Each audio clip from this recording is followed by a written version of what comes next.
It is 3 a.m., June 6, 1944.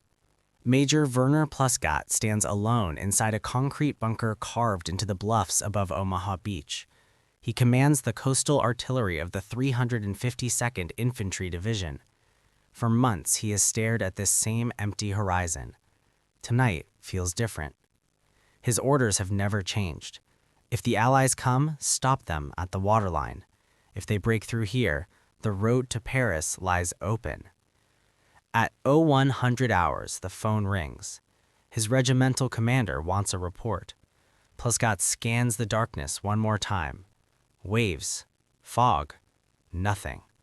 He reports negative and hangs up. His crews stand ready at the 155mm guns.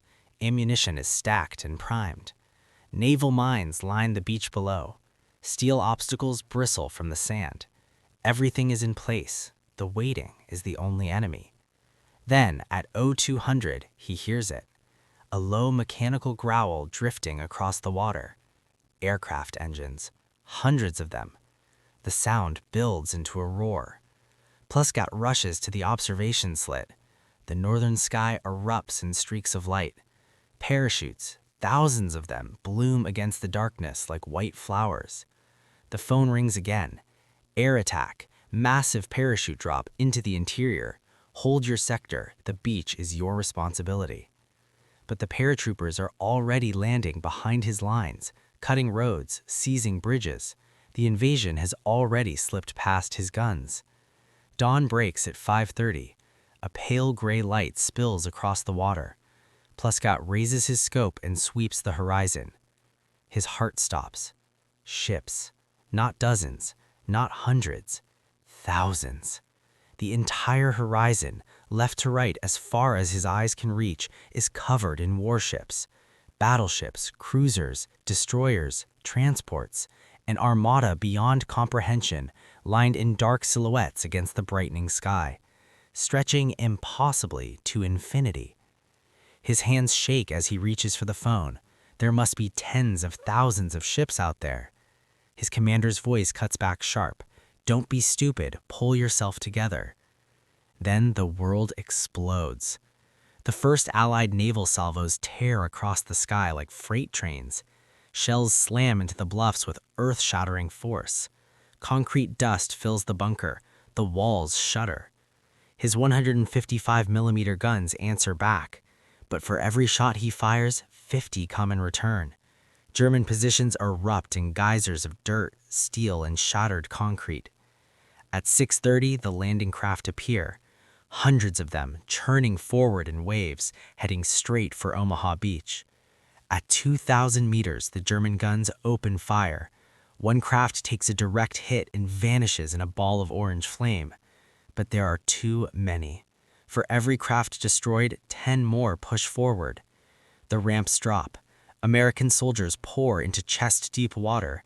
The MG-42 positions dug into the bluffs open up. Tracer lines rake the waterline. The surf churns with chaos.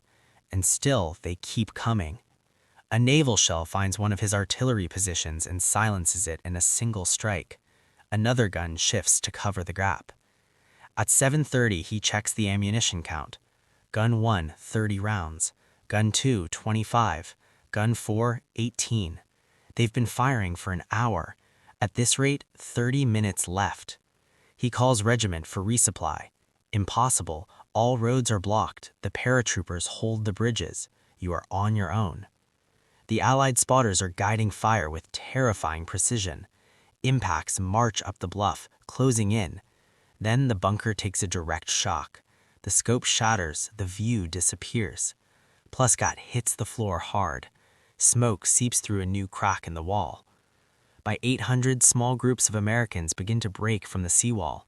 They move through the draws, working up the bluffs with grenades and satchel charges. The radio crackles, then goes silent.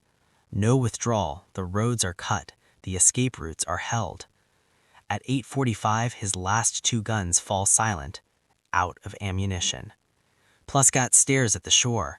It is filled with movement, massive numbers pressing inland. Heavy vehicles crawl up the slopes. Gaps have opened where the barriers used to be. The ground he was ordered to hold has become the enemy's foothold. The Atlantic Wall has failed. At the base of the bluffs, medics move through the wreckage. German and American soldiers lie side by side. Vehicles and supplies pour inland in an unbroken stream. The 352nd Infantry Division would suffer over 1,200 killed, wounded, or captured in those first 12 hours. Despite everything, despite the carnage, the minefields, the guns, they were overwhelmed by the scale of what came at them. Pluskat survived the war. His account of watching the Allied fleet materialize at dawn became one of the most famous German testimonies of the invasion.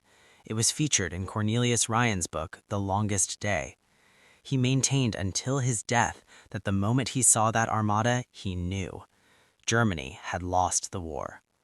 Omaha Beach was the most fiercely defended sector on D-Day.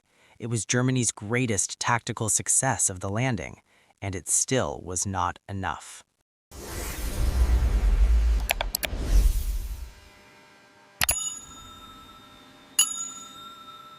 History unlocked. See you next time.